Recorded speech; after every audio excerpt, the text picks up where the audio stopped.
నుండి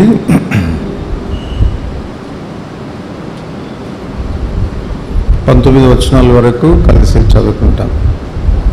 నిర్గమకాండం 27వ అధ్యాయం 16 నుంచి 19 వచనాలు కలిసి చదువుతాం. ఆవరణ ద్వారమునకు నీల ధూమ్ర రక్తవర్ణములు గల 20 మూరల తెర ఉండవలను. అవి పేనిన సన్ననారతో చిత్రకారుని పనిగా ఉండలను. వాటి స్తంభములు 4, వాటి దిమ్మలు 4. ఆవరణం చుట్టూన స్తంభములన్నీ వెండి పెండే బద్దలు కలవి. వాటి వంకులు వెండివి, వాటి దిమ్మలు ఇత్తడివి. ఆవరణపు పొడుగు 100 మూరలు, దాని వెడల్పు 50 మూరలు, దాని ఎత్తు 5 మూరలు. అవి పేనిన సన్ననారవి, వాటి దిమ్మలు ఇత్తడివి. మందిర సంబంధమైన సేవోపకరణములన్నీ మేకులన్నీ ఆవరణపు మేకులన్నీ ఇత్తడివై ఉండవలను. ప్రార్థన చేసుకుంటాం. ప్రేమ కలిగిన పరలోకపు తండ్రి, యేసుప్రభు వారి శ్రేష్టమైన నామమున ఈ రాత్రి వేళ మరొకసారి మీ పాద సాన్నిధ్యంలో కనపడటానికి మీరు ఇస్తున్న ఆధిక్యతను బట్టి వందనములు. చదువుకున్న లేఖన భాగాలు తిరిగి మీ చేతిలో పెట్టుకుంటుండగా మీరు విరిచి ఆశీర్వదించి మాకు వడ్డించండి. ధర్మశాస్త్రంలోని ఆశ్చర్యకరమైన సంగతులు చూసినట్లు మా కన్నులు తెరవమని ప్రార్థిస్తుంటున్నాను. నేనైతే కేవలం నిష్ప్రయోజకమైన దాసుడను.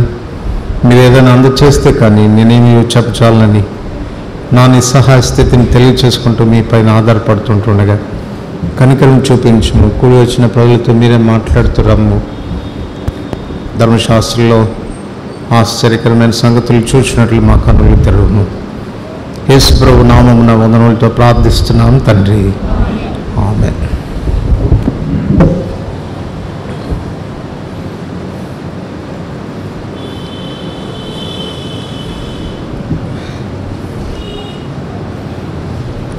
వచనం. ఆవరణపు ద్వారమునకు నీల ధూమ్ర రక్తవర్ణములు గల 20 మూరల తెర ఉండవలను. అవి పేనిన సన్నారుతో చిత్రకారుని పనిగా ఉండవలను. వాటి స్తంభములు 4, వాటి దిమ్మలు 4.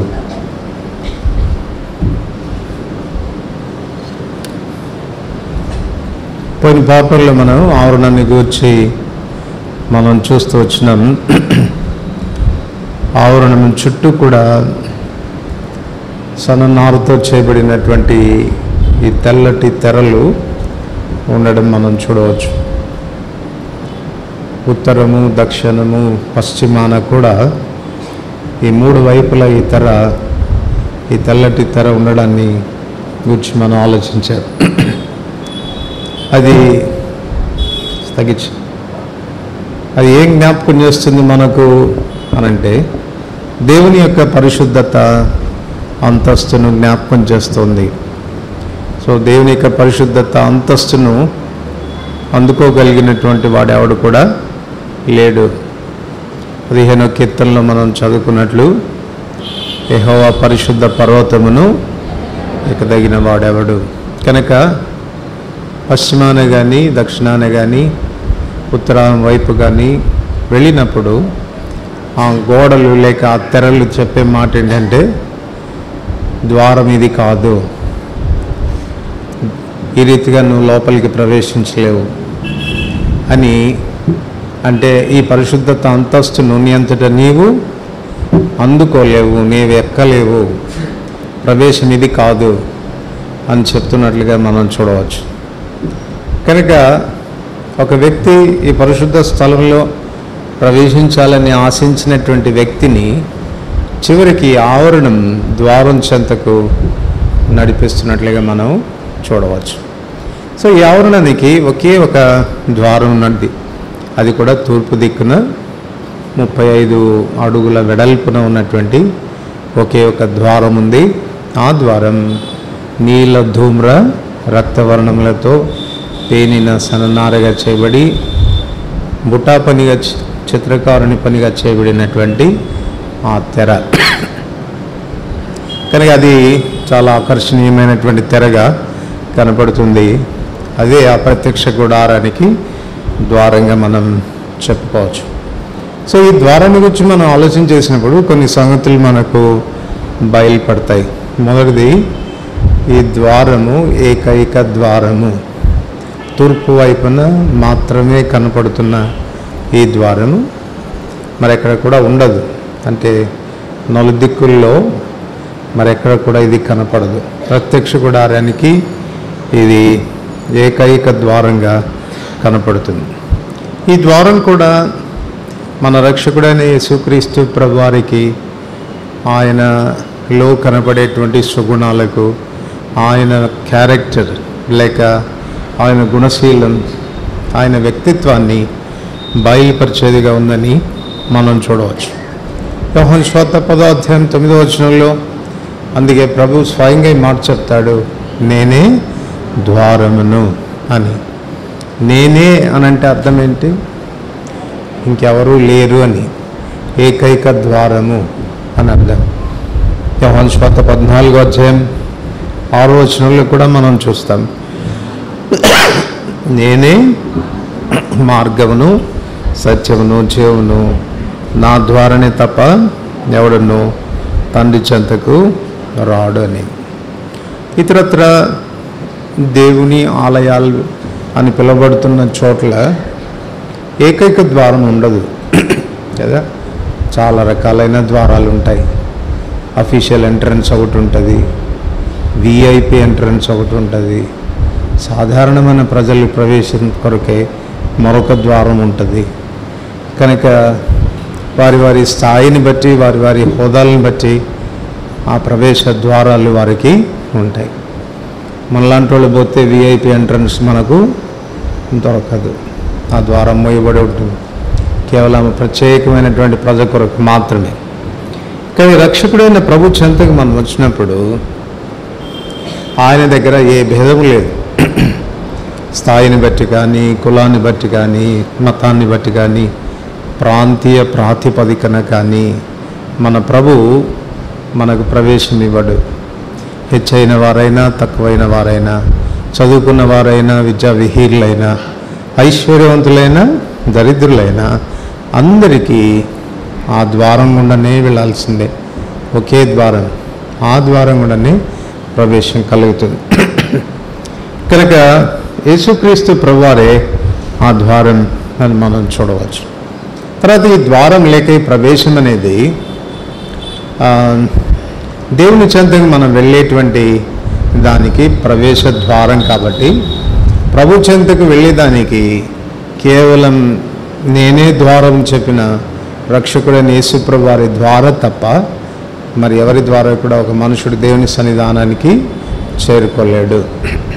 అందుకే అపోస్తలుల కార్యములు 4వ అధ్యాయం 12వ వచనంలో మనం ఏం చదువుతాం?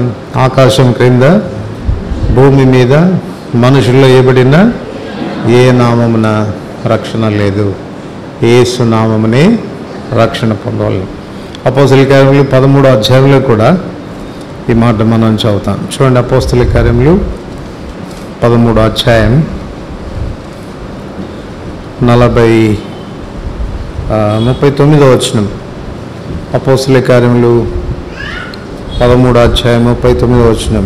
మీరు మోషే ధర్మశాస్త్రం వల్ల ఏ విషయంలో నీతిమంతులుగా తీర్చబడలేకపోతారో ఆ విషయములన్నింటిలో విశ్వసించు ప్రతివాడును ఈయన వలననే. ఆ మాట గమనించండి, విశ్వసించు ప్రతివాడు ఈయన వలననే. ఒక మనుషుడు నీతిమంతుడిగా తీర్చబడి పరిశుద్ధుడైన దేవుని చెంతకు వెళ్ళేదానికి మూలం ఈయనే. ఈయన లేకపోతే దేవుని చెంతకు ఒక మనిషికి ప్రవేశం అనేది లేదు. అందుకే ఆయన పేరు యేసు అన్నారు. యేసు అనగా తన ప్రజలను వారి పాపముల నుండి ఆయనే రక్షించువాడు, ఆయనే రక్షించు. అందుకే యేసుప్రభువు వారు చాలా స్పష్టంగా చెప్పాడు, ఈ మార్గం ఏంటి, లేక ఈ ద్వారం ఏంటి, ఎలాగో ఒక మనుషుడు దేవుని చెంతకు ప్రవేశించగలడు అని అంటే, యోహాను సువార్త 3వ అధ్యాయంలో నికోదేముతో ప్రభు మాట్లాడుతూ 5వ వచనంలో అంటాడు, ఒకడు క్రొత్తగా జన్మించితేనే కానీ వాడు దేవుని రాజ్యంలోనికి ప్రవేశం అనేది వాడికి దొరకదు. క్రొత్తగా జన్మించుట, క్రొత్తగా జన్మించితేనే కానీ. యేసుప్రభువు వారు ఈ రీతిగా చెప్పలేదు. ఆయన నేను ద్వారముల్లో ఒక ద్వారమును అని అనలేదు.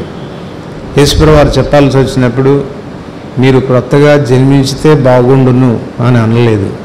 ఆయన ఎంత స్పష్టంగా చెప్తున్నాడు, నేనే ద్వారమును, ఎవడైనా ఆ ద్వారం గుండా ప్రవేశించాలి అని అంటే వాడు క్రొత్తగా జన్మించిన వాడై ఉండాలి.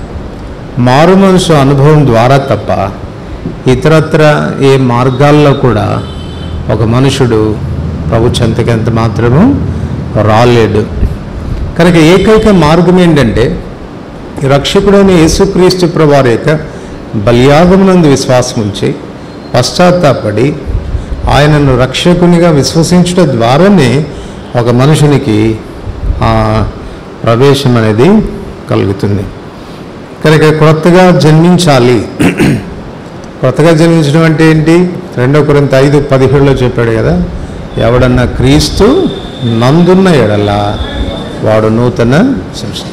నూతన సృష్టిగా మనం ఎలా చేయబడగలం అంటే క్రీస్తు నందు ఉండాలి. క్రీస్తులోనికి నువ్వు రావాల్సినటువంటి అవసరం ఉంది.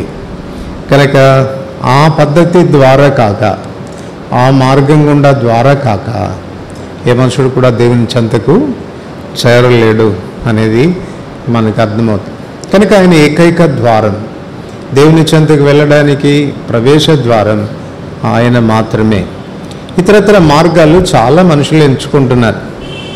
మతము అని అంటే అర్థం ఏంటంటే మార్గం అనే అర్థం. ఇతరత్ర మార్గాలు మనుషులు చాలా ఎంచుకుంటున్నారు. అందులో మతం అనేది ఒక మార్గం. మతం అనేది ఒక మార్గం. గలతీయులకు రాసిన పత్రిక 5వ అధ్యాయం, గలతీయులకు రాసిన పత్రిక 5వ అధ్యాయం 8వ వచనం. గలతీ 5వ అధ్యాయం 8వ వచనం. ఈ ప్రేరేపణ మిమ్మును పిలుచుచున్న వాని వలన, ఏ ప్రేరేపణ? 8వ వచనం చదండి. యేసుక్రీస్తు నందుండు వారికి సున్నతి క్షమించండి 6వ వచనం. కళ్ళు సరిగ్గా కనపడలేదు, దీని కొరకు ప్రార్థన చేయాలి. మీరు అర్థాలు మార్చుకోవాలనుకుంటాను. 6వ వచనం అందరికీ కలిసి.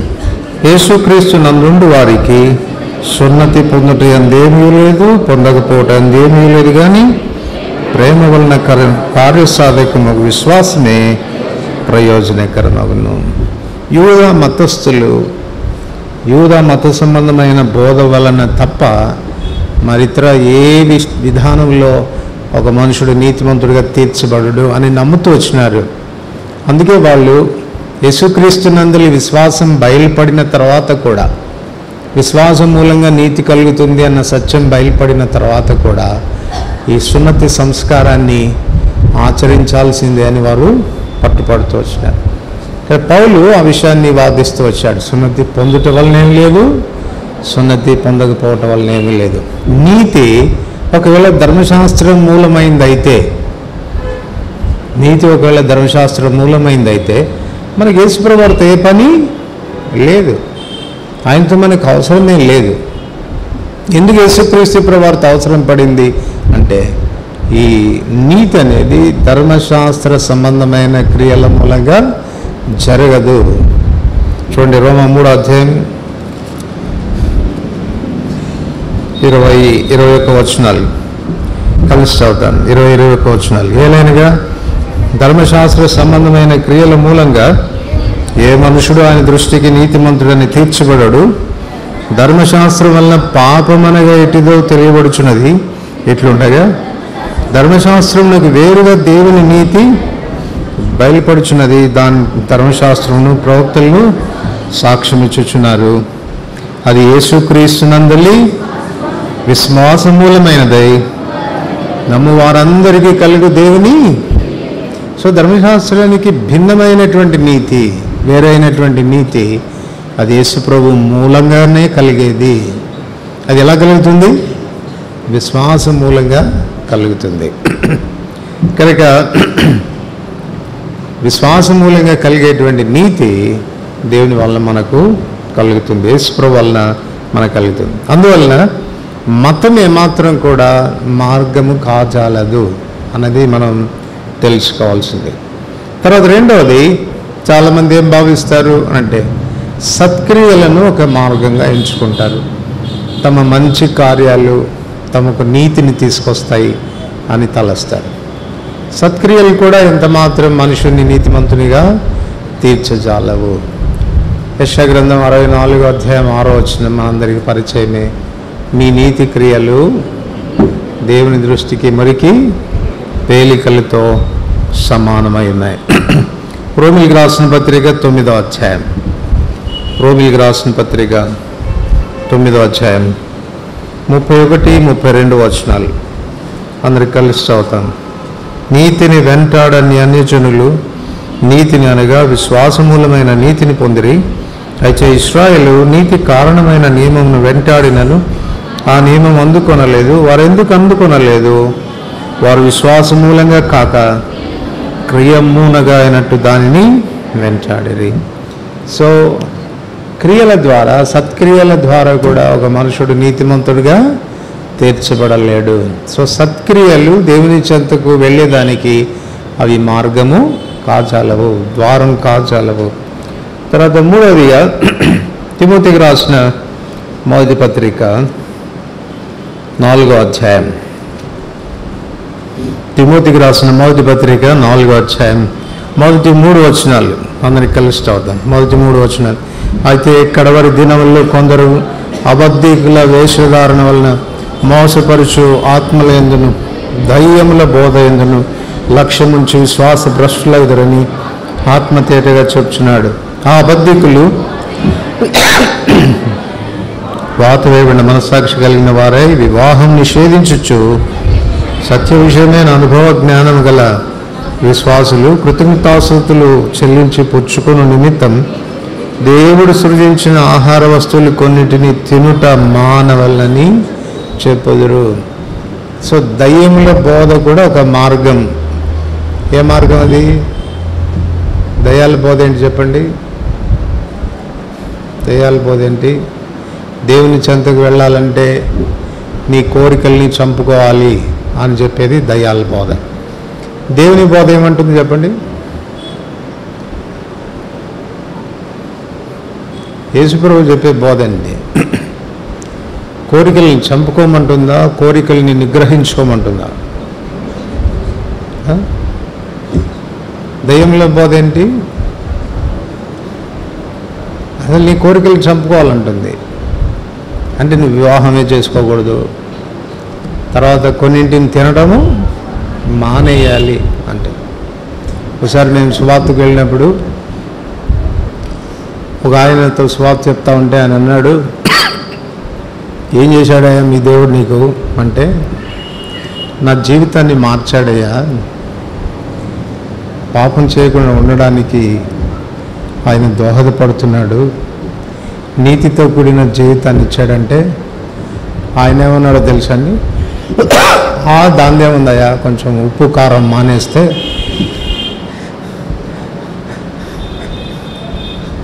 ఆశలు చచ్చిపోతాయంట. ఉప్పు కారం మానేస్తే. నేను ఆయనకి ఇచ్చిన జవాబు ఏంటంటే, నేను శుభ్రంగా ఉప్పు కారం తిని కూడా వాటిని చంపుకోగలుగుతున్నానయ్యా, ఆశల్ని నిగ్రహించుకోగలుగుతున్నాను అని. సో ఇగ్నాల్లో మరొక మార్గం అంటే భగవంతుని చెంతకు వెళ్ళాలి అని అంటే తమ కోరికల్ని, తమ ఇచ్చల్ని చంపుకోవాలని, తద్వారా మనం భగవంతుని చెంతకు వెళ్తాం, అదొక మార్గం అని, అదొక డోర్ అనుకుంటున్నారు. అందుకొరకు తమ ఆశల్ని చంపుకుంటున్నారు, తపస్సులు చేస్తున్నారు, కోరికల్ని మానేసి చంపుకొని ఏకాంత ప్రదేశాలకు వెళ్ళి యోగాలు చేయటము, ఇంకేదో చేసి దేవుని చెంతకు వెళ్ళాలని కోరుకుంటున్నారు. ఇవన్నీ కూడా కాని మార్గాలని చెప్పాలి. తర్వాత ఇందులో మనుషులు ఎంచుకుంటున్న మరొక మార్గం ఏంటంటే విగ్రహారాధన. తెస్సలోనికలకు రాస్తూ పౌలు ఏమంటాడు చూడండి. తెస్సలోనికలకు రాసిన మొదటి పత్రిక 1వ అధ్యాయం, తెస్సలోనికలకు రాసిన మొదటి పత్రిక 1వ అధ్యాయం 9-10 వచనాలు. మీ వద్ద మాకెట్టి ప్రవేశం కలిగెను, అక్కడి జనులు మిమ్మల్ని గూర్చి తెలియచెప్పుచున్నారు. మరియు మీరు విగ్రహములను విడిచిపెట్టి జీవము గల వాడును సత్యవంతుడు నాకు దేవునికి దాసులగుటకు దేవుడు మృతుల్లోండిన యేసు అనగా రాబో ఉగ్రత నుండి మనల్ని తప్పించుచున్న ఆయన కుమారుడు యేసు పరలోకం నుండి వచ్చిన ఎదురు చూచుటకు మీరు ఇలాగ దేవుని వైపుకు తిరిగితురో కనుక విగ్రహములను విడిచిపెట్టి ఎథెన్స్లో కూడా పౌలు చెప్తూ అంటాడు కదా, తెలియబడని దేవునికి కూడా మీరు బలి చేస్తూ ఉన్నారు. 30 వచనాలకు ఒకసారికి చెప్తాడు, ఆ అజ్ఞాన కాలములను దేవుడు చూచి చూడనట్టుగా, అంటే విగ్రహారాధన విషయంలో చెప్తూ మీరు అజ్ఞానంగా ప్రవర్తిస్తూ వచ్చారు, ఆ దినాలను చూచి చూడనట్టుగా ఉన్నాడు. ఇప్పుడైతే అందరూ అంతటా మారు మనసు ద్వారానే, రిపెంటెన్స్ ద్వారానే, రక్షకుడైన యేసుప్రభువు వారిని గురించిన అనుభవ జ్ఞానం ద్వారానే ఒక మనుషుడు ఆ పరలోక రాజ్యంలో ప్రవేశిస్తాడు అనేది మనకు ఇక్కడ స్పష్టమవుతుంది. కనుక దీన్ని ఏమని చెప్పుకోవచ్చు అంటే, ఈ ద్వారాన్ని ఓన్లీ వే, ఏకైక ద్వారము అని చెప్పుకోవచ్చు. రెండవది, ఇది చాలా విశాలమైన ద్వారం కూడా, విశాలమైన ద్వారం. ఎందుకంటే ఎన్ని అడుగులు వెడల్పిది మర్చిపోయారు, 52 అడుగుల 35 అడుగుల వెడల్పున్నటువంటి ద్వారం, 4 స్తంభాల మీద ఈ ద్వారం నిలపబడి ఉంటుంది, 35 అడుగులు. కనుక ఇది చాలా విశాలమైనటువంటి ద్వారం అని చెప్పుకోవచ్చు. సాధారణంగా ద్వారం ఎందుకు ఉంటుంది చెప్పండి? ద్వారం ఎందుకు ఉంటుంది?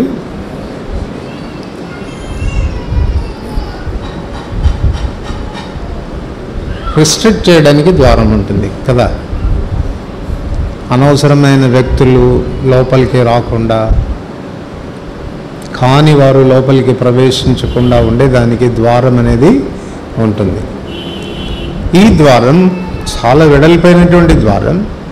అట్లని చెప్పి ఎవరు పడితే వారు లోపలికి పోవడానికి వీలు లేదు, ఎవరు పడితే వాళ్ళు లోపలికి పోవటానికి వీలు.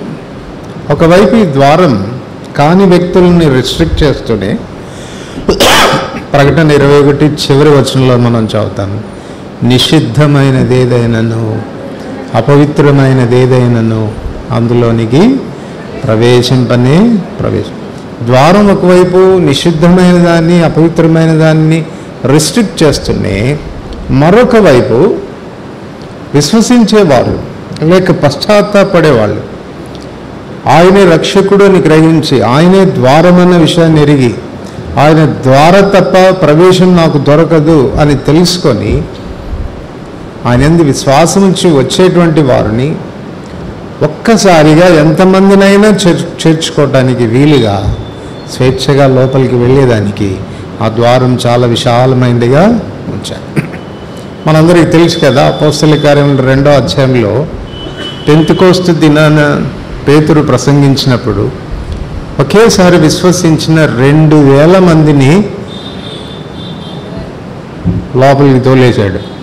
ఓకే, ద్వారం చాలా విశాలమైంది. ఆ తర్వాత ఎంతమందిని పంపించాడు? ఆ తర్వాత 5000 మందిని లోపలికి పంపినట్టు మనం చూస్తాం. సో మొదట 3000 మందిని పంపాడు, ఆ తర్వాత 5000 మందిని పంపినాడు. ఈ రీతిగా ఆ ద్వారం గుండా ప్రవేశం అనేది రక్షించబడే ప్రతి వ్యక్తికి కూడా అది అందుబాటులో ఉంది అని మనం చెప్పుకోవచ్చు. తర్వాత దీన్ని ఏమని చెప్పుకోవచ్చు అంటే, ఇట్స్ ఏ యూనివర్సల్ గేట్, అంటే సార్వత్రికమైనటువంటిది, అందరికీ సంబంధించినటువంటిది. యెషయా గ్రంథం 54లో రాస్తాడు 7వ వచనంలో, నా మందిరము సమస్త జనులకు ప్రార్థన మందిరం అనబడుతుంది. ఆ పైన రాస్తాడు, షండు నేను షండుని అని అనుకోకూడదని, అన్ని జనులకు కూడా నా మందిరంలో నేను ప్రవేశం ఇస్తానని, తర్వాత తప్పిపోయినటువంటి చెదిరిపోయినటువంటి యూదుల్ని కూడా నేను సమకూరుస్తానని, యూదుడని అన్యుడని ఏ భేదం లేకుండా ఇట్స్ ఏ యూనివర్సల్, సార్వత్రికమైనటువంటిది, ఎవరినైనా చేర్చుకోవటానికి అది సిద్ధంగా ఉండేటువంటి ద్వారం. అందుచేతనే దేవుడు దాన్ని విశాలమైనటువంటి ద్వారంగా చేశాడు. సో ఆయనకి ఏ పక్షపాతం అనేది లేదు. అందుకే కొర్నేలు ఏమంటాడు చెప్పండి, దేవుడు పక్షపాతి కాడని నేను నిజంగా గ్రహించాను. ఆయన ఎవరినైనా చేర్చుకుంటాడు, అట్లని చెప్పి అందరినీ కాదు. ఆయన ఏమన్నాడు? ప్రతి జనంలోనూ ఆయనకు భయపడి నీతిగా నడుచుకున్న వానిని ఆయనను అంగీకరిస్తాడు. ప్రతి జనంలోనూ ఆయనకు భయపడి నీతిగా నడుచుకున్న వాడిని, ఆయనకు భయపడేవారు కాకపోతే, నీతిగా నడుచుకునేటువంటి వారు కాకపోతే, ఈ డోర్ మళ్ళీ ఏం చేస్తుంది? రెస్ట్రిక్ట్ చేస్తుంది. ఒకవైపు ప్రవేశాన్ని అది నివారిస్తూనే, మరొక వైపు కండిషన్స్ ఎవరైతే నెరవేరుస్తున్నారో, షరతులు ఎవరైతే నెరవేరుస్తున్నారో, అలాంటి వారు ఎంతమంది అయినా ఒక్కసారిగా లోపల ప్రవేశించడానికి వీలుగా ఆ ద్వారం అనేది విశాలంగా ఉంచినట్టు మనం చూస్తాం. తర్వాత మూడవది, ఈ ద్వారం అనేది సులభంగా ప్రవేశించేదానికి వీలైనటువంటి ద్వారము అని చెప్పవచ్చు. సులభంగా ప్రవేశించేదానికి వీలైన ద్వారం. ఎందుకు అనంటే, దీనికి గొళ్ళాలుండవు, దీనికి తాళాలుండవు. దీనికి గొళ్ళాలుండవు, తాళాలుండవు. గొళ్ళాలు తాళాలు ఎందుకుంటాయి? ఎందుకుంటాయి చెప్పండి? అప్పుడప్పుడు తెరవటానికి, అప్పుడప్పుడు మూసేయడానికి ఉంటాయి. సో అంటే సమయం అనేది ఉంటుంది కదా. కొన్ని దేవాలయాల్లో రాత్రి కాగానే దేవాలయపు ద్వారాలు ఏమవుతాయి? మూయబడతాయి. ఎందుకు మూయబడతాయి? పాపం ఆయనకు కూడా అలసట వస్తుందంట. ఎవరికి? ఆయన పడుకుంటాడు, ఆ టైంలో ఎవరు డిస్టర్బ్ చేయకూడదు, అందుకొరకు ద్వారాలు మూయబడతాయి. మళ్ళా ఉదయాన్నే మళ్ళీ ఆయనను మేల్కొల్పాల. ఆయన మేల్కొల్పి ద్వారాలు తీస్తే అప్పుడు భక్తులకు ప్రవేశం జరుగుతుంది. అంటే టైం రెస్ట్రిక్టెడ్ ఉంది. గొళ్ళాలు ఉన్నాయి, తాళాలు ఉన్నాయి వాటికి. కానీ ఈ ప్రత్యక్ష గుడారానికి గొళ్ళాలు, తాళాలు ఏమీ లేవు. ఒకవేళ మధ్యరాత్రి 2 గంటలకు నీకు తోచింది ఆ గుడారంలో ప్రవేశించాలని అనుకుంటే వెళ్ళిపోవచ్చు. ఎందుకంటే అది చాలా ఫ్రీ యాక్సెసిబుల్, సులభంగా లోపలికి ప్రవేశించడానికి వీలుగా ఉండేటువంటిది. ఎందుకంటే పాపం ఆయన అనుకోడు ఈ టైంలో వచ్చి డిస్టర్బ్ చేస్తున్నాడు ఏంటి వీడు అని. ఎందుకంటే ఇశ్రాయేలును కాపాడువాడు కొనుక్కడు నిద్రపోడు. ఈ దేవుడు కునికి నిద్రపోయే దేవుడైతే ఈయన కూడా గట్టి తాళాలు పెట్టుకుని ఉండేవాడు, గట్టి తలుపులు పెట్టుకుని ఉండేవాడు. మూసుకొని తెరుచుకునేటువంటి సమయాలు ఉండేవి. కానీ దేవునికి అదంతా కూడా ఏం లేదు. It's a free accessible gate అని చెప్పవచ్చు. తర్వాత కొన్ని ద్వారాలు ఎంత గట్టిగా ఉంటాయని అంటే, ఆ తలుపులు ఎంత గట్టిగా ఉంటాయనంటే, పూర్వం వాళ్ళు ఎంత గట్టి తలుపులు వేసేవాళ్ళంటే మనుషుల చేత అవి తెరవబడడం చాలా కష్టం. అందువలన ఏనుగులకు కట్టి లాగేటువంటి వాళ్ళు ఆ ద్వారాలని. అంటే ఆ ద్వారాలు సాధారణమైనటువంటి ఒకవేళ మనిషి పోతే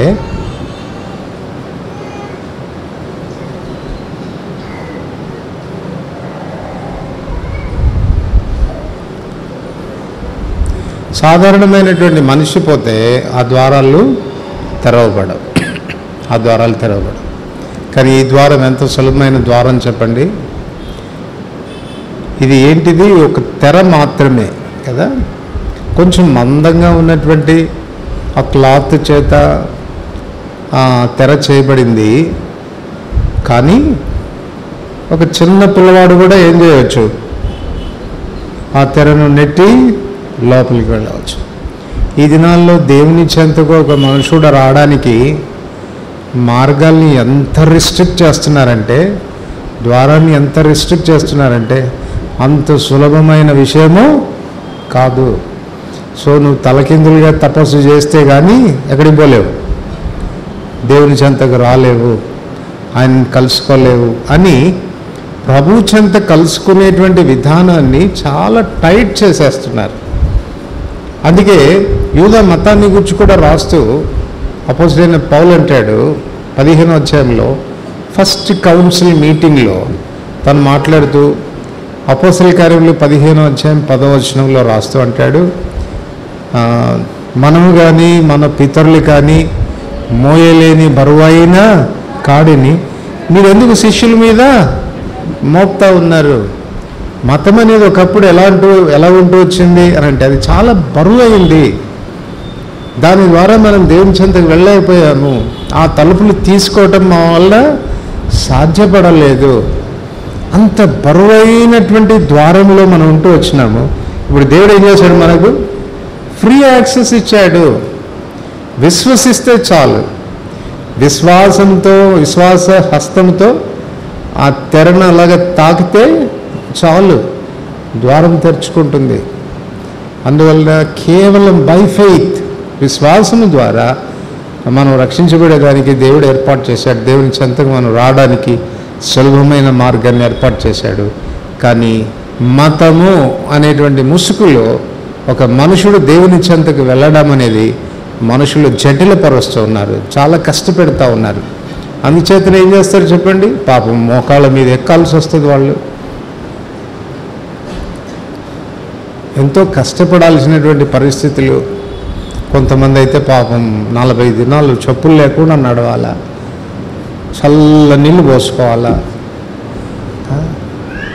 ఎన్ని తిప్పలు పడాలో వాళ్ళు పాపం ఆ నెత్తి మీద మూట పెట్టుకొని తిరుగుతూ ఉండాలా కదా.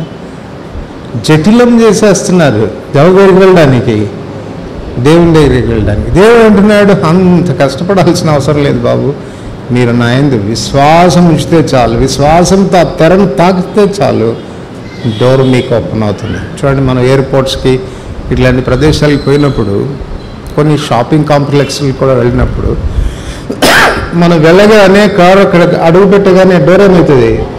ఓపెన్. దాని అంతనే అది చాలా ఫ్రీ యాక్సెస్. అది మనం ఏం కనీసం చేయి కూడా పెట్టాల్సిన అవసరం లేదు. అట్లా విశ్వాసంతో ఒక అడుగు వేస్తే తెరుచుకునేటువంటి ద్వారంగా ఉండేటువంటి ద్వారమే మన రక్షకుడైన యేసుక్రీస్తు ప్రభువారు. సులభంగా, అతి సులభంగా తండ్రి అయినటువంటి దేవుని చెంతకు చేరుకోవడానికి వీలైనటువంటిది. మతము అనేటువంటి ఒక ఏనుగు ద్వారా దాన్ని మనం ఏమాత్రం తీయాల్సినటువంటి అవసరము లేదు. చాలా సులభమైనటువంటి ప్రవేశ ద్వారం. ఇంకా కొన్ని చోట్ల ద్వారపాలకులు ఉంటారు. ఈ ద్వారపాలకులు వాళ్ళు దయదలిస్తేనే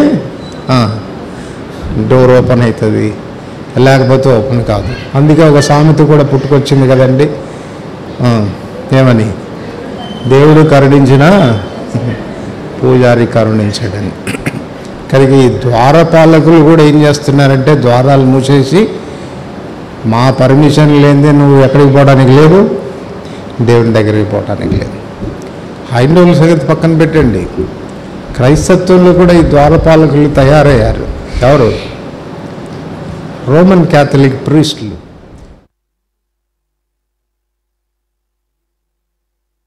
పోవడానికి మీకు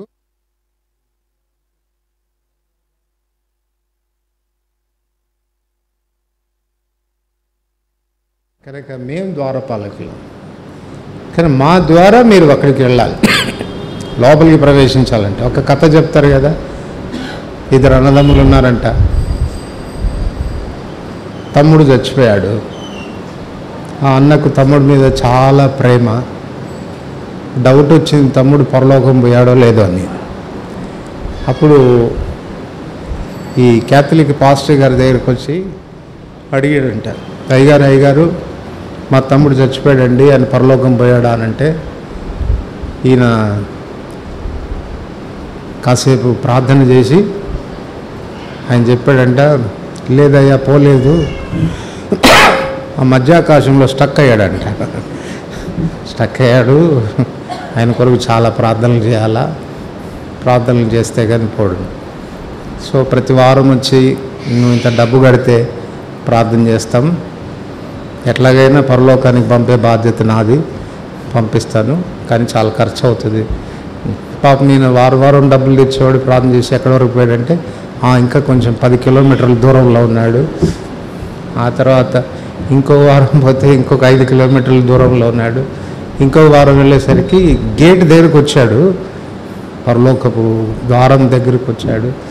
తర్వాత ఇంకొక వారం వెళ్తే ఆయన అన్నాడంట, ఒక్క కాలు లోపల పెట్టాడు, ఇంకొక కాలే ఉంది బయట, ఆ కాలు కూడా పంపాలంటే ఇది లాస్ట్ ప్రేయర్. అప్పుడు అడిగంట,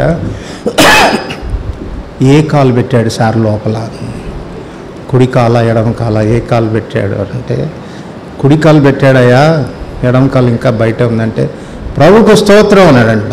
ఎందుకు రానంటే, ఎడమ కాలు లేదు సార్ మా తమ్ముడికి, కుడికాలు ఉంది, కుడికాలు లోపల పోయింది కాబట్టి ఎడమ కాలు చెక్క కాలేదు, కాలిపోయినా పర్వాలేదు సార్ అన్నది. ఎంత విచారకరమైన సంగతి. ద్వారపాలకులు ఉన్నారు. ఎవరు ద్వారపాలకుడు? యేసుప్రభు అంటున్నాడు, నేనే ద్వారం, ఆ ద్వారం తప్ప ఎవడు లోపలికి ప్రవేశం. కనుక మీరు ఎవరో మధ్యవర్తుల్ని ఆధారం చేసుకోవాల్సినటువంటి అవసరం లేదు. ఏ మధ్యవర్తి ఆయనకు అవసరం లేదు. మనం పోయి ఆయన చెవులో పాపాలు చెప్తే ఆయన అడుగుతాడంట, ఏమది, దేవా వీళ్ళ పాపాలు నువ్వే క్షమించానంటే మళ్ళీ దానికి డబ్బులు కట్టాలి. ఎవరు చెప్పారు మధ్యవర్తులకు? సో ఈ ద్వారం అనేది ఫ్రీ యాక్సెసిబుల్. ఎవరో మనకు పరపతి చూపాల్సిన అవసరం లేదు, ఎవరో మనల్ని కనికరించాల్సినటువంటి అవసరం లేదు. తండ్రి ఆకర్షించువారు నా యొద్దకు వచ్చేదారు, నా యొద్దకు వచ్చువాని నేను ఎంత మాత్రము త్రోసివేయను. నువ్వు ఎవరివైనా, ఏ స్థానంలో ఉన్నటువంటి వాడివైనా, ఎంత సాధారణమైన వ్యక్తివైనా, మధ్యవర్తులు అవసరం లేదు నీకు. నేరుగా ప్రభు చెంతకు వెళ్ళవచ్చు. మన మధ్యవర్తి మన రక్షకుడైన యేసుక్రీస్తు ప్రభువారు. He is the mediator. మానవుని దేవునితో సంధానం చేసేటువంటి వాడు, అనుసంధానం చేసేవాడు రక్షకుడైన యేసుక్రీస్తు ప్రభువారే. అందుకే ఆయన మధ్యవర్తి అని పిలువబడ్డాడు. ఇక్కడ ఈ రీతిగా ద్వారాన్ని చాలా జటిలం చేస్తూ వస్తున్నారు. కానీ ఈ ద్వారం అనేది చాలా ఈజీ ద్వారం అని చెప్పవచ్చు. చూడండి, కొన్ని ప్రత్యక్ష గుడారానికి సంబంధించిన పిక్చర్స్లో కూడా ఈ ప్రవేశ ద్వారం దాని యొక్క తెరలు చాలా నీట్గా వాళ్ళు డ్రా చేస్తూ ఉంటారు. ఎట్లా డ్రా చేస్తూ ఉంటారని అంటే, ఇప్పుడు చూడండి, మనం కూడా తెరలేసాం కిటికీకి కదా, ఒక తెరను ఇటువైపు జరుపుతాం, ఒక తెరను అటువైపు జరుపుతాం. అట్లా జరిపేసి అలాగా కట్టినట్టుగా చక్కగా నీట్గా డ్రా చేస్తారు. ఇంకా కొన్ని చోట ప్రత్యక్ష గుడారం యొక్క గేట్కి చుట్టేసి పైన ఒకటి ఇలా పెడతాం కదా, తగిలిస్తాం కదా, ఆ గుండ్రంగా చుట్టినట్టు లేకపోతే మడత పెట్టినట్టు ఇలా వేస్తారు. ప్రత్యక్ష గుడారానికి ఆ రీతిగా ఉండదు ద్వారం. ద్వారం ఎప్పుడూ మూయబడే ఉంటుంది. ద్వారం ఎప్పుడు కూడా మూయబడి ఉంటుంది. అందుకే ఇట్లాంటి ప్రవేశాలు కూడా కొన్ని ఉన్నాయి. ఇట్లాంటి ప్రవేశాలు అని అంటే, క్రైస్తవ మతంలో పుడతారు, క్రైస్తవ కుటుంబంలో పుడతారు, భక్తి సాంప్రదాయాలు కలిగినటువంటి కుటుంబంలో పుట్టిన పిల్లలు ఉంటారు. వాళ్ళకి క్రైస్తవ మత సంబంధమైనటువంటి ఆచారాలు, అలవాట్లు, పద్ధతులు అలవడతాయి. వాళ్ళు ఏమనుకుంటారంటే, మేము ఎంటర్ అయిపోయామనుకుంటారు. ఎక్కడికి ఎంటర్ అయ్యామనుకుంటారు? లోపలికి ప్రవేశించాము అని అనుకుంటారు. కానీ రావాల్సిన విధానం ఏంటి చెప్పండి? రావాల్సిన విధానం ఏంటి? తెర ఎప్పుడు కూడా మూయబడే ఉంటుంది.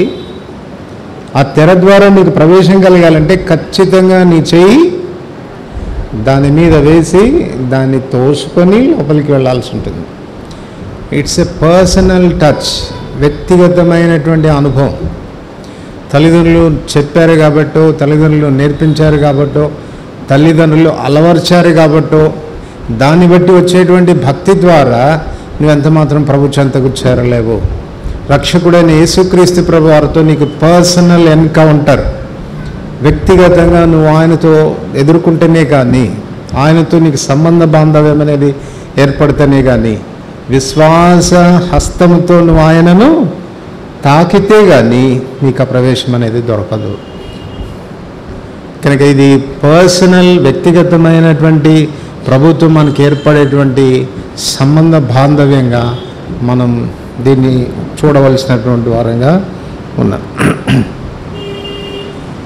తర్వాత 4వదిగా ఇది చాలా ఆకర్షణీయమైన, అందమైన ద్వారం అని చెప్పవచ్చు.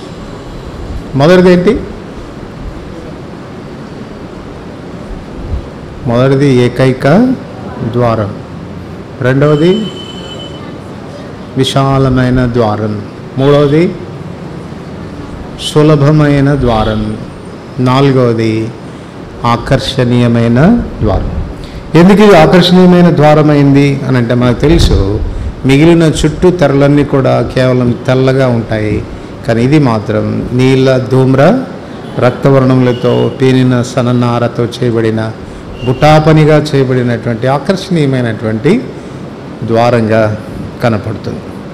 ఓ మాలో చెప్పుకోవాలంటే ఈ 4 రంగులు కూడాను రక్షకుడైన యేసుక్రీస్తు ప్రభువారి గుణాతిశయాన్ని గురించి మాట్లాడుతుంది. ఆయన లైఫ్ గురించి, ఆయన పర్సనాలిటీని గురించి, ఆయనలో కనపడే అట్రిబ్యూట్స్, గుణశీలాలని గురించి, ఆయన క్యారెక్టర్ గురించి ఇది మాట్లాడుతున్నాయి. ఈ దినాన ప్రవేశం అనేది మనకు లభ్యమైంది అని అంటే, లోపలికి మనం వెళ్ళేదానికి మనకు మార్గం అనేది సుగమమైంది అని అంటే యేసుక్రీస్తు ప్రభువారి యొక్క వ్యక్తిత్వాన్ని బట్టే అన్న విషయం మనం మర్చిపోకూడదు. దీని గురించి మనం 4వ తెరను గురించి ఆలోచిస్తున్నప్పుడు ఈ రంగుల గురించి మనం ఆలోచన చేశాం. గుర్తున్నాయనుకుంటాను మీకు. నీలం దేనికి సూచనగా ఉంది? క్రీస్తు ప్రభువారి యొక్క దైవత్వానికి సూచనగా ఉంది. తర్వాత ధూమ్రవర్ణం దేనికి సూచనగా ఉంది? అది ఎరుపు నీల రంగముల కలయిక గనక ఆయన దైవత్వానికి మానవత్వానికి కలయికగా మనం చెప్పుకోవచ్చు. ఆయన సంపూర్ణమైన మానవుడని, సంపూర్ణమైన దేవుడు అన్నటువంటి విషయం. తద్వారా ఏమయ్యాడు? ఆయన మన మీడియేటర్ కాగలిగాడు, మన సమీప బంధువుడు కాగలిగాడు, మనల్ని విమోచించదగినటువంటి వాడు, విడిపించదగిన వాడు కాగలిగాడు. తర్వాత 3వది ఎరుపు రంగు. ఈ ఎరుపు రంగు మానవులమైన మన అక్కరను తీర్చగలిగింది. పాపులమైనటువంటి మనం పవిత్రపరచబడ్డానికి పాప పరిహారార్థ బలిగా తన రక్తాన్ని చిందించినటువంటి యేసుప్రభువు వారి యొక్క బలియాగాన్ని గురించి అది మాట్లాడుతుంది. 4వది తెలుపు. తెలుపు ఆయనలో ఉన్న పరిశుద్ధత, అదే మనకు ప్రవేశ ద్వారానికి కారణమైంది. యేసు మన కొరకు ప్రతిష్ఠించిన మార్గంన. హెబ్రీ 10వ అధ్యాయం 19 నుండి 22 వచనాల్లో మనం చూస్తాం. యేసు మన కొరకు ప్రతిష్ఠించిన మార్గం, ఏర్పరచిన మార్గం అనగా ఆయన శరీరమును తెర ద్వారా మనం అతి పరిశుద్ధ సాన్నిధ్యంలోనికి ప్రవేశించడానికి మనకు ధైర్యము కలుగుతుంది. యేసుప్రభువు వారి యొక్క పరిశుద్ధతయే మనకు ప్రవేశ ద్వారానికి మూలమైంది. ఆయన బలిగావించబడ్డానికి కారణం, ఇదిగో యోహాన్ అంటాడు కదా, ఇదిగో లోక పాపమును మోసుకొని పోవు దేవుని గొర్రెపిల్ల.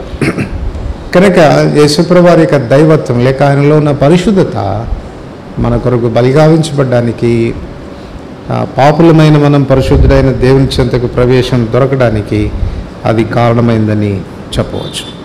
తర్వాత ఈ ప్రత్యక్ష గుడారం యొక్క గేట్ మీద ఉన్న ఈ తెర 4 స్తంభాల మీద ఇది నిలబెట్టబడుతుంది. 4 స్తంభాల మీద నిలబెట్టబడుతుంది. కనుక it is well supported gate అని చెప్పవచ్చు. Well supported gate. కనుక ఆ గుమ్మం అనేది, ఆ ద్వారం అనేది చాలా దృఢమైనది. 4 స్తంభాల మీద ఆ తెరలు నిలబడుతున్నాయి. ఈ 4 స్తంభాలు దేనికి సూచనగా ఉన్నాయి? ఈ 4 స్తంభాలు దేనికి సూచనగా ఉన్నాయి? యేసుక్రీస్తు ప్రభువారి యొక్క వ్యక్తిత్వాన్ని, ఆయన క్యారెక్టర్ని, ఆయన గుణశీలాన్ని, ఆయన మహిమను ఎవరు ఎత్తి చూపుతారు? ఎవరు ఎత్తి చూపించారు? 4 సువార్తలు, మత్తయి, మార్కు, లూకా, యోహాన్. ఈ 4 సాక్షులు యేసుప్రభుతో పాటు తిరుగుతూ భూమి మీద ఆయన సంచరించిన 3.5 సంవత్సరాల కాలంలో యేసుప్రభు వారితో పాటు తిరుగుతూ ఆయన వ్యక్తిత్వాన్ని సమీపంగా ఉండి ఆయన జీవితాన్ని పరిశీలనగా చూచిన ఈ సాక్షులు ఆయన వ్యక్తిత్వాన్ని ఎత్తి రాశారు.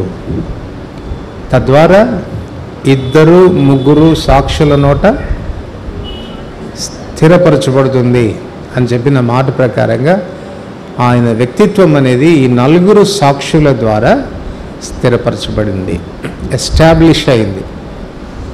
ఒకసారి ఒక అమ్మాయి నన్ను అడిగింది, ఇంటికి విజిటింగ్కి వెళ్తే, అంకుల్ మత్తయి, మార్కు, లూకా, యోహాన్ సువార్తలు రాశారు కదా, మత్తయి రాసిందే లూకా రాశాడు, లూకా రాసిందే యోహాన్ రాశాడు, యోహాన్ రాసిందే మార్కు రాశాడు, కొన్ని సందర్భాల్లో అనవసరంగా రిపీట్ అయినట్టుగా ఉంది కదా, ఆ ప్లేస్లో ఇంకేదన్నా రాసి ఉండొచ్చు కదా అని.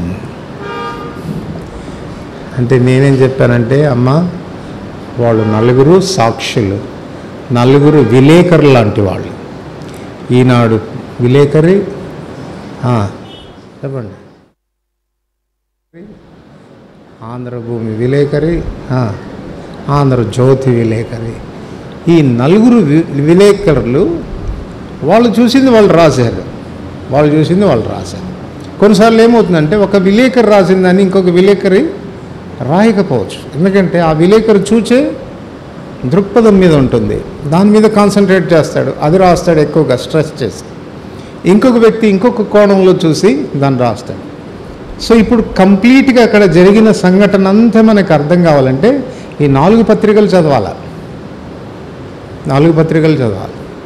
కొన్నిసార్లు సాక్షి వాడు రాసుకుంటాడు, ఆడికి సంబంధించిందే రాసుకుంటాడు, ఆడికి సపోర్ట్ అయ్యేదే రాసుకుంటాడు.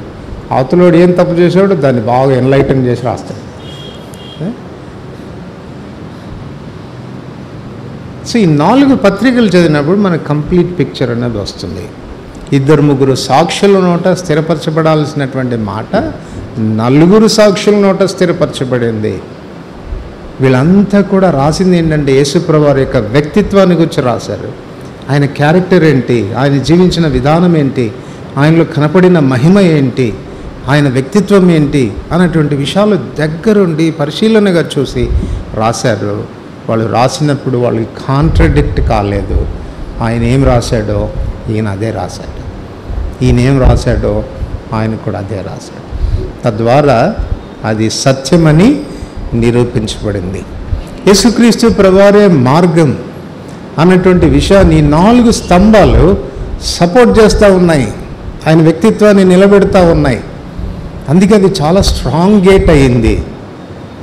యేసుప్రభువులో కనపడుతున్నటువంటి ఆ 4 సుగుణాలు, 4 స్తంభాలు ఆయన వ్యక్తిత్వాన్ని నిలబెడుతూ వచ్చినాయి. ఉదాహరణకు మత్తయి తాను చూసిన కోణం ఏంటి అని ఆలోచిస్తే, ఆ 4 రంగుల్లో ఏ రంగును చూసి ఉంటాడు మత్తయి? ఏ రంగు మీద ఆయనకి ఎక్కువ దృష్టి పడి ఉంటుంది చెప్పండి? పోనీ మత్తయి యేసుప్రభు వారిని గురించి ఏమని రాశాడో చెప్పండి? రాజు. రాజు అంటే ఇప్పుడు ఈ 4 రంగుల్లో ఏ రంగు తీసుకోవాలి? పర్పుల్, ధూమ్రవర్ణం, ధూమ్రవర్ణాన్ని తీసుకోవాలి. కనుక మత్తయి యేసుక్రీస్తు ప్రభులో కనపడుతూ వచ్చిన రాజరికాన్ని గురించి తాను రాస్తూ వచ్చాడు, ఆ ధూమ్రవర్ణాన్ని గురించి రాస్తూ వచ్చినాడు. తర్వాత మార్కు దేని గురించి రాసి ఉన్నాడు? మార్కు దేని గురించి రాశాడు?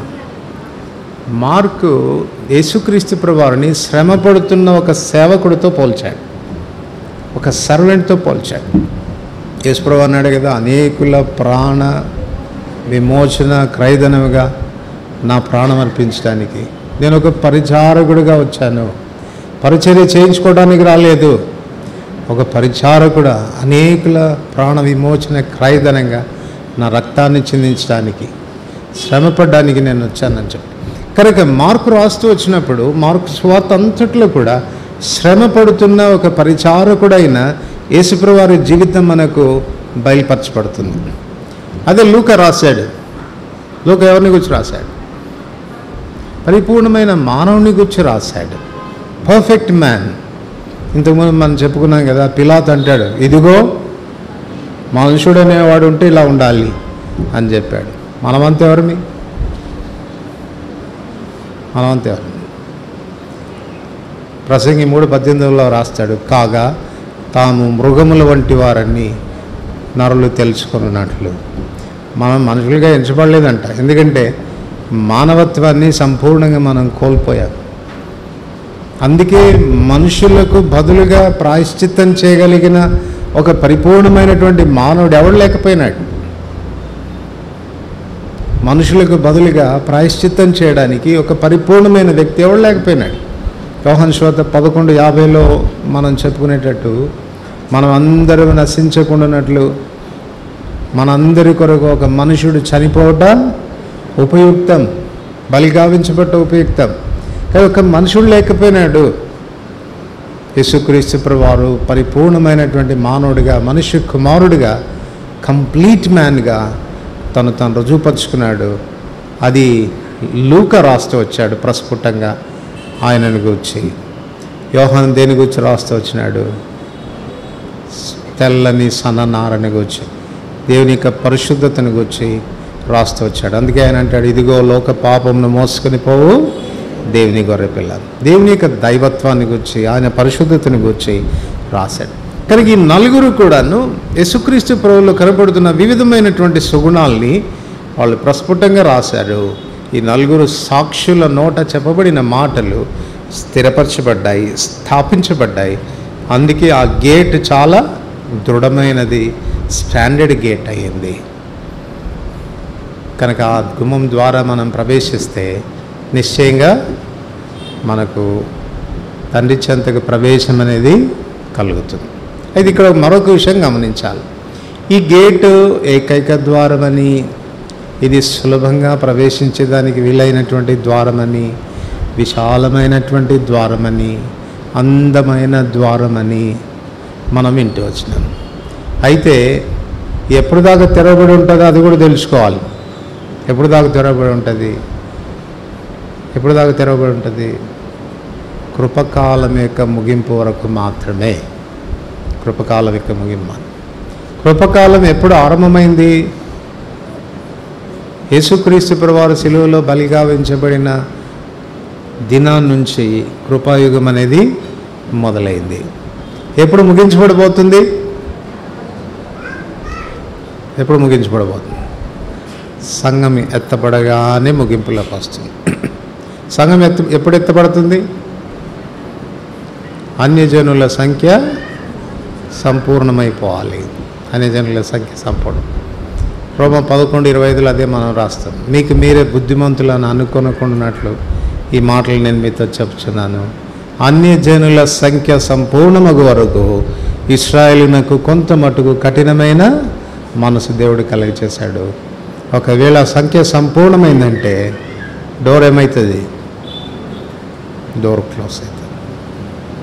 సో ఈ ద్వారం మూయబడక మునిపే నీ కొరకు తాను బలియాగంగా అర్పించుకొని, నీ వలన కానిది, చేత కానిది, మనుషులు ఎంత జటిలమైన దానిగా చేసి ఉంటుండగా, మనుషులు తమ ఆధీనంలోకి తీసుకొని మా ద్వారా తప్ప నువ్వు లోపలికి వెళ్ళడానికి వీల్లేదని చెప్తూ ఉంటుండగా, మనుషులు దానికి ఒక కాలాలు, హద్దుబాట్లు పెట్టి ఈ టైంలో మాత్రమే నువ్వు దర్శించుకోవాలి అన్నటువంటి ఆటంకాలు కలిగి చేస్తూ ఉంటుండగా, కొన్నిసార్లు ద్వారాలు గట్టిగా మూసేసి తాళాలు వేసి ప్రవేశించడానికి వీలు లేకుండా చేసి ఉంటుండగా, ఇటువంటి పరిస్థితుల్లో ఫ్రీగా నువ్వు ఎంటర్ కావడానికి, విశ్వాసంతో ఎంటర్ కావడానికి, సులభంగా ఎంటర్ కావడానికి, అన్ని వేళల ఏ క్షణమైనా నువ్వు ఎంటర్ కావడానికి ఆయన ప్రవేశ ద్వారంగా నీ కొరకు నిలబడున్నాడు. నీ నుంచి ఆయన డిమాండ్ చేసేది ఏమీ లేదు. నేను నీ కొరకు సమస్తం చేసి ముగించానని నమ్ము. ధర్మశాస్త్రం డిమాండ్ చేస్తున్నవన్నీ కూడా నేను నెరవేర్చానని నమ్ము. నీ పాపానికి పరిహారం కలిగి చేయడానికి బలిగా ఉంచబడ్డానని నమ్ము. తండ్రి చెంతకు ఒక పాపి వెళ్ళేదానికి మధ్యవర్తిత్వాన్ని వహించానని నమ్ము. విశ్వాసించి చేయి పెడితే చాలు, ఆ ద్వారం మీద నీకు ఆ ద్వారం తెరవబడుతుంది, లోపలి ప్రవేశించవచ్చు. ప్రవేశించిన వాళ్ళకి సంతోషం, ప్రవేశించిన వాళ్ళు లోపలే ఉండాలి, మళ్ళీ బయటకు రాకూడదు. ఎవడన్నా క్రీస్తు నందున్న ఎడల వాడు నూతన సృష్టి. ప్రవేశించిన వాళ్ళు లోపలే ఉండాలి. ఇంతవరకు ప్రవేశించి ఉండకపోతే కనీసం ఇప్పుడైనా తెర మీద చేయవేమని ప్రభు పేట మనం చేస్తాం. ద్వారం మూయబడక మునిపే, కంప్లీట్గా క్లోజ్ కాక మునిపే, మనకు కంప్లీట్గా ద్వారం మూసేసి ఇశ్రాయేలీయులకు ద్వారం తెరవక పూర్వమే, అది ఎప్పుడు జరుగుతుందో తెలియదు, ఏ క్షణాన జరుగుతుందో మనకు తెలియదు. ఇది నాన్న ప్రభు కృపాకాలంలో మన కొరకు ద్వారం తెరిచి ఉంటుండగా లోపలికి విశ్వాసంతో ప్రవేశించు, రక్షించబడతావు. ప్రార్థన చేసుకుంటాను.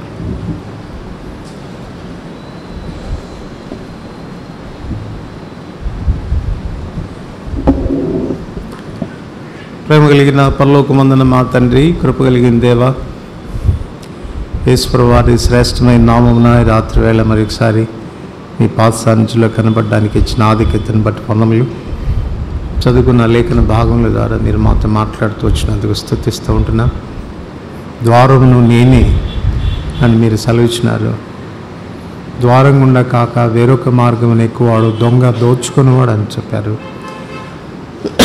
లోకంలో మనుషులు ప్రభు అనేకమైన ద్వారాలు తమ కొరకు ఏర్పాటు చేసుకుని ఉంటుండగా దయగలే తండ్రి ప్రభా, మీరు మాత్రమే ద్వారం అన్నటువంటి సత్యాన్ని బహు నిర్దిష్టంగా మీరు బయలుపరుస్తూ దయగలే తండ్రి, మీ ద్వారా తప్ప ఎవడు తన చెంతకు ప్రవేశం దొరకదని ఖచ్చితంగా చెబుతూ ఉంటుండగా ప్రభా, సత్యాన్ని గుర్తించి దయగలే తండ్రి విశ్వాసంతో మీ చెంతకు నిబిడలు రాగలిగినట్లు సహాయపడను. దయగలే తండ్రి, అతి ద్వారంగా మీరు చేయబోటకై ప్రభు మీ వ్యక్తిగతమైన జీవితంలో మీరు చూపిస్తూ వచ్చిన త్యాగసహితమైన మీ ప్రేమను బట్టి, మీ వ్యక్తిత్వాన్ని బట్టి, మీలో ఉన్న మహిమను బట్టి మీ పాదం చెంత సాగిలిపడి వందనములు చెల్లిస్తూ ఉంటున్నాం. ఈనాడు దయగలే తండ్రి వెలుపల ఉండి శిక్షకు పాత్రలమై ఉండి దైవోగ్రత మా మీద కుమ్మరింపబడి ఉంటుండగా మమ్మల్ని నీతిమంతులుగా తీర్చి యెహోవా నామం బలమైన దుర్గం, నీతిమంతుడు దానిలోనికి పరిగెత్తుకుని వెళ్ళి సురక్షితంగా ఉండునని చెప్పండి మాట ప్రకారం సురక్షితమైన స్థితిలోనికి మమ్మల్ని మీరు తీసుకొచ్చారు. ఈనాడు మీరు మా ఆశ్రయంగా, మా కోటగా, మా ఉన్నత దుర్గంగా, మా రక్షణ శృంగంగా ఉన్నారు. మీలో దాగి ఉండే కృపను మాకు ఇస్తున్నారు. అందుని బట్టి మిమ్మల్ని ఎంతో స్తుతిస్తూ ఉంటున్నాం. దయగలి తండ్రి, ఇటు ప్రవేశం లేక ఇంకను వెలపట్టున్నటువంటి వారి విషయంలో ప్రార్థిస్తూ ఉంటున్నాను. సత్యమును గ్రహించడానికి సహాయపడము. దైవోగ్రతకు వారు పాత్రలు కాకూడనట్లు కృప చూపించము. జలప్రలయం రాకమునిపే ఆ ద్వారం గుండా లోపల ప్రవేశించిన వ్యక్తులను పోలి తమ జీవితాలను కాపాడుకోవటం నేర్పించు. తిరిగి వెళ్తున్నాం మీ ఆశ్రయాలతో పంపించము. యేసు ప్రభు నామనోదనములతో ప్రార్థిస్తున్నాం తండ్రి. తండ్రి, కుమార పరిశుద్ధాత్మ దేవుని ప్రేమ సహవాసం కాపుదల ఇప్పుడు యుగముల పర్యంతం సదాకాలం మనందరికీ కలుగును గాక. ఆమేన్.